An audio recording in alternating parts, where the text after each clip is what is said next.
I'm Allie Reitberger, and this was my standard that I chose after reviewing all 7 of them. As you can see, I chose the child-directed activity. So we'll go ahead and get started. Child-directed activity.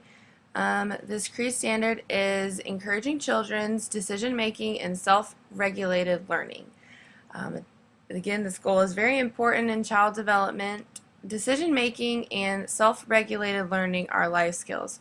Throughout life we do have to make decisions, and even starting at early childhood, it's important to incorporate that in the child's learning. I think it is important because you want the children to be engaged, and you want them to be learning, and you want them to be excited about learning.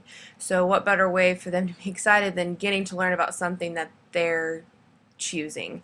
They have the activity in front of them, but they're actually getting to choose how they do it, what they want to use. For example, if it's an art project, they're getting to pick perhaps what utensils they're using, whether they want to use crayons, paint, marker, and they're also, getting to decide how they want to do their art project. Later in the presentation, I'll have some videos that I'm going to show of some activities that I found on YouTube for a child-directed activity, and how the teacher kind of navigates through directing the child to do their activity. The 3 goals of CDA. This was on the website, but I just thought it was important to share, especially for some of you guys who didn't use this as yours, just to see this presentation and learn more about it. Providing choice in classroom activities, being responsive to activities generated by the children, and making sure that if they do choose something, that you're able to do it. Don't give them a choice, or allow them to be able to pick something that it would not be possible for you to do. Always make sure that it's possible for you to do. And then assisting children in generating, developing, or expanding on their ideas or creations within an activity. Again, that's kind of why the teacher is there.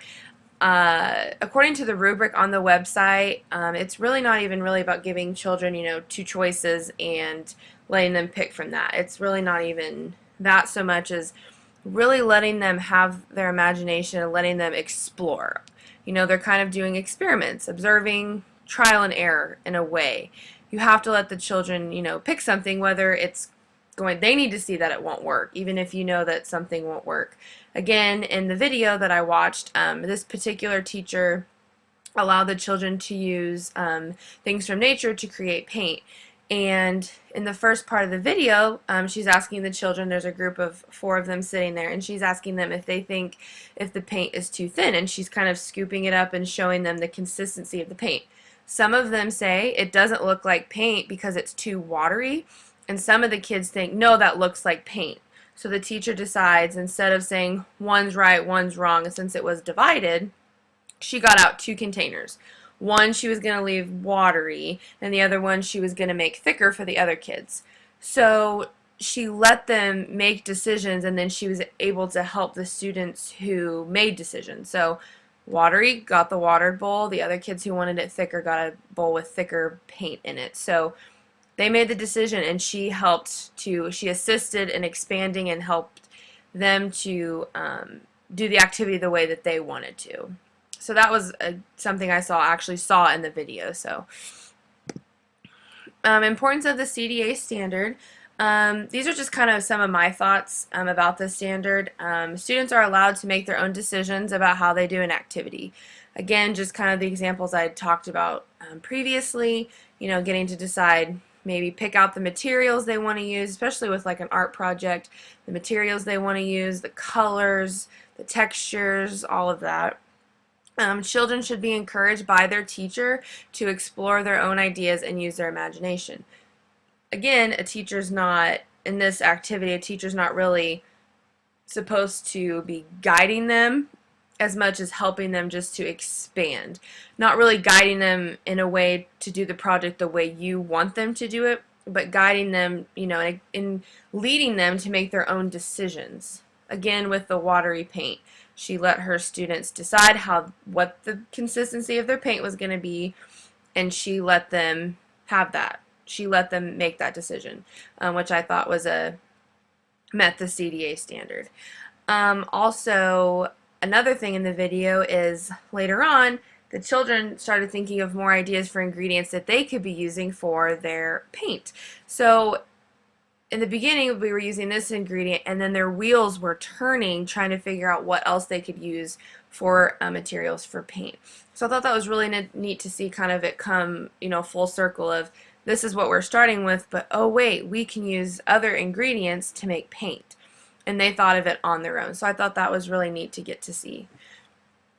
Teachers should help in assisting them with the development of the activity. Again, like I said, we're not, there's no right or wrong answer. A teacher should just be kind of there as a way of assisting them in the way that they want to do their project. So I just thought it was really neat. And it's also really neat to get to watch the videos and see.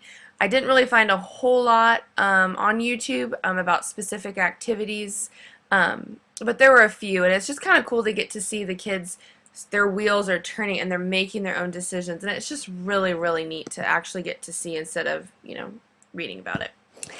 The child-directed classrooms. This was a really, really neat video that I saw, and I think it's only like 2 or 3 minutes. It was really neat because this is a child-directed classroom.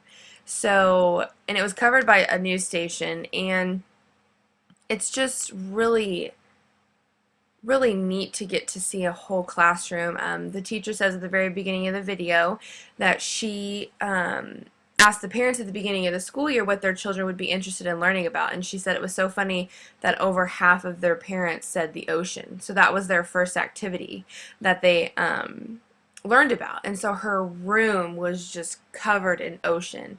They did artwork with fish. They made an entire wall, probably just a big bulletin board of the ocean. She said they first learned about the water, and then they began to learn more about the plants, and then the fish. And then on the video, if you guys decide to watch it, it's this first one right here. They actually got to interview some of the little kiddos, and they were really sweet, just kind of telling them what they learned. And some of them were a little bit more open than others, but one kid was just on the wall naming all the different fish. And they were talking about how if an octopus loses a leg, they can grow it back again. And a little boy is talking about shark's teeth. So, and they interviewed parents as well in the video, and the parents were saying how they thought their children were really going to be ready for kindergarten and how important that was for them. And just a really, really neat video, and something a little bit different than just an activity. But the link that I found, I discovered it was also listed on the website. It was the one that I was kind of talking about throughout the video with the paints. It's about a 9-10 minute video. Again, it's definitely really cool to get to see it kind of come full circle. They're all kind of sitting there in the classroom and, deciding whether the paint was too runny, and just really helps to understand the standard more about how the teacher, you get to watch the teacher not say, oh no, we're going to use this, we need to make it thicker because it doesn't look like paint. She let I think it was a boy and a girl who said, no, we want it to look, that's paint, we want our paint like that. She didn't, say, well, this doesn't really look like the real paint that we use, so we need to add more.